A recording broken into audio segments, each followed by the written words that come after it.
வந்து என்னன்னா கூரை வீட்டுக்குன்னா இந்த கூரை வீட்டுக்கும் இதான் வரி, இந்த இந்த இந்த இந்த கீத்தெல்லாம் பிரித்து கிடக்கு பாருங்க, இந்த கூரை வீட்டுக்கும் இதான் வரி, பெரிய பெரிய கூரை வீடாக போட்டு வச்சுருக்கிறவங்களுக்கும் அதான் வரி.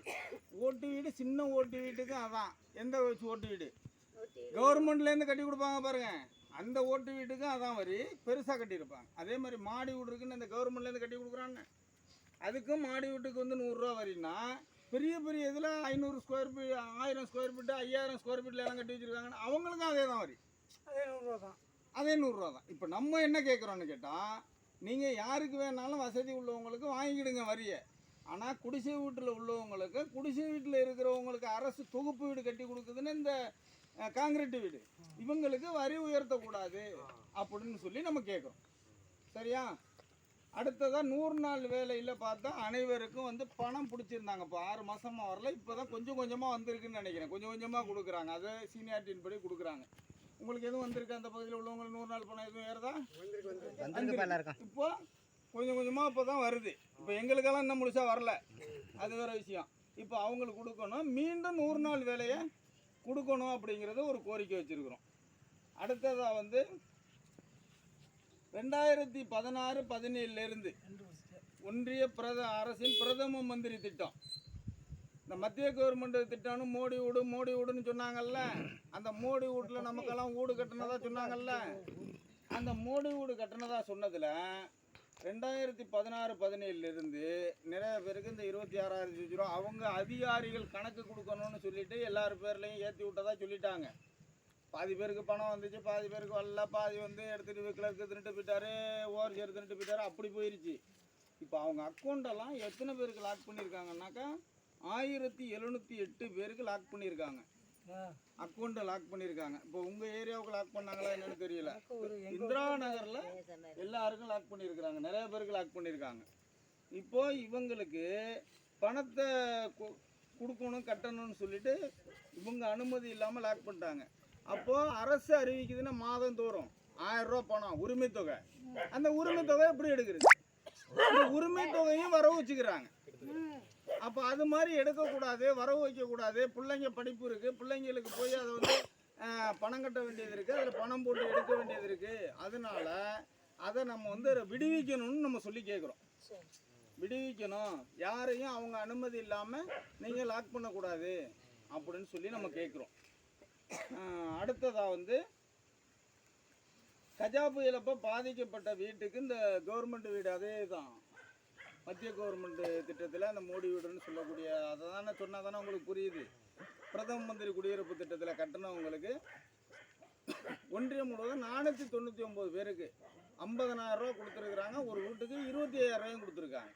நிலமட்டத்தில் உள்ளவங்களுக்கு 50,000, நிலமட்டத்தில் உள்ளவங்களுக்கு 25,000, தரைமட்டத்தில் உள்ளவங்களுக்கு 50,000.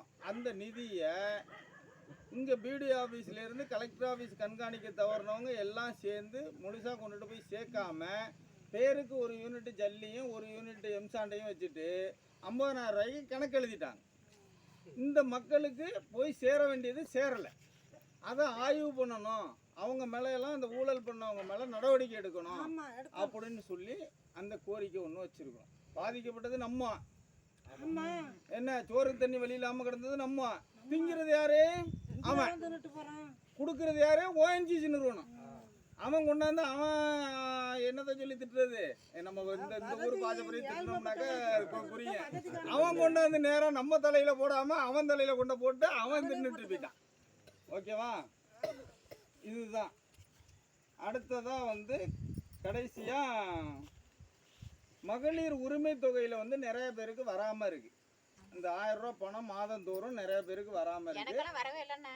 அதை வந்து நீங்க வந்து மனு இன்னைக்கே மனு கொடுத்துருக்கணும். இன்னைக்கு நீங்க ஏன் இன்னைக்கு எழுதி கொடுக்கல? இன்னைக்கு சமபந்தியில கொடுத்துருக்கணும், சமபந்தியில மனு கொடுத்துருக்கணும், கொடுக்கல. இதை வந்து இப்போ அரசு கேட்டிருக்கிறாங்க, நம்ம வந்து நம்மளும் கோரிக்கை வச்சிருக்கிறோம். எடுத்துக்கிட்டு எல்லாம் ஜெகதான் பண்ணிட்டு இருக்காங்க. ஆமா, அந்த 1000 ரூபா பணத்தை வந்து நம்ம கேட்கறதுக்கு, மகளிர் உரிமை தொகை கேட்கறதுக்கு நம்ம கேட்குறோம். அவங்க வந்து கொடுக்கறதுக்கு முயற்சி பண்ணணும் அப்படின்னு சொல்கிறோம். வறுமை கோட்டு பட்டியலில் உள்ளவங்க கண்டிப்பாக வந்து அவங்க கவனம் எடுத்து செய்யணும். கிட்டத்தட்ட 1 வருஷம் 2 வருஷமாக கொடுத்துட்டு இருக்கிறாங்க, நம்மளுக்கு அந்த பணம் வந்து வராமல் இருக்குது. இதெல்லாம் வந்து கொடுக்கணும்னு சொல்லி தான் நம்மளுடைய இந்த போராட்டம். நம்ம வந்து மக்களுக்காக ஒரு போராட்டத்தை முன்னெடுக்கிறோம்னா அது அனைவருக்குமான போராட்டமாக இருக்கணுங்கிறதுல நம்ம கண்ணும் கருத்துமாக இருக்கிறோம். அதில் வந்து பல்வேறு நெருக்கடிகள் இருந்தாலும் அந்த நெருக்கடியெல்லாம் தாண்டி தான் நம்ம வந்து இந்த மக்களுக்காக சேவை செய்யணும்னு நினைக்கிறோம். அதை இல்லாமல் இந்த மே மாதம் 31ஆம் தேதி நாங்கள் திருச்சியில் வேற தலைவர் எழுச்சி தமிழர் அவர்கள் வந்து மத சார்பின்மை காட்போம் அப்படின்னு சொல்லிட்டு மாநாடு வச்சுருக்காங்க. அதனால அவ்வளோ பணிகள் இருந்தாலும் நாளைக்கு திருச்சி போகணும் தான். திருச்சியில் நாளைக்கு கூட்டம் இருக்குது. 13ஆம் தேதி தலைவர் வந்து இதுக்கு வர்றாங்க, திருச்சி வர்றாங்க. அதை ஒட்டி நாளைக்கு கூட்டம் இருக்குது, போகணும். இருந்தாலும் இந்த பணியை வந்து நம்ம செய்யணும், இங்கே கொண்டாந்து உங்கள்கிட்ட கொடுத்துடணும், ஒப்படைச்சிடணும் அப்படிங்கிறதுக்காக இந்த ஒரிஜினல் எல்லாமே ஒப்படைச்சிருக்கோம். இது யாரும் சொல்லலை இதில் கொடுக்கலாம் அப்படின்னு இல்லைன்னு நான் கொடுத்துருப்பேன். நீங்கள் கையெழுத்து போட்டு ரெடி பண்ணி வச்சிங்க, நம்ம அதெல்லாம் ரெடி பண்ணி வச்சுட்டு எனக்கு சொல்லுங்கள். அதை நான் கையில் வாங்கிக்கணும். அங்கே போகும்போது கொண்டுட்டு வரணும், மறந்துடாமல். நான் வந்து அங்கே போகிறேன், ஒரு ரேகை வைக்க தெரியலைன்னு பேனாவை இது இப்படி தடவி அப்படியெல்லாம் வைக்கக்கூடாது. ரேகை புட்டி வாங்கி வச்சு அதில் ரேகை வைக்கணும். கையெழுத்து போட தெரியாதவங்க கையெழுத்து போடுறவங்க கையெழுத்து போடணும். பேரை மாற்றி மாற்றி எழுதிடக்கூடாது. சரியா? ஒவ்வொரு இதை வந்து பின்னடிச்சுக்கிடுங்க. பின்னடிச்சுக்கிட்டு இது இன்னாருடைய மனைவின்னு இருக்கும். நீங்கள் எழுதும்போது என்ன பண்ணணும், மாற்றி மாற்றி எழுதிவிடாதீங்க. முத பேரை மேலே எழுதி கீழே 2வது பேரை எழுதினீங்கன்னா அப்புறம் வச்சுக்கிட்டு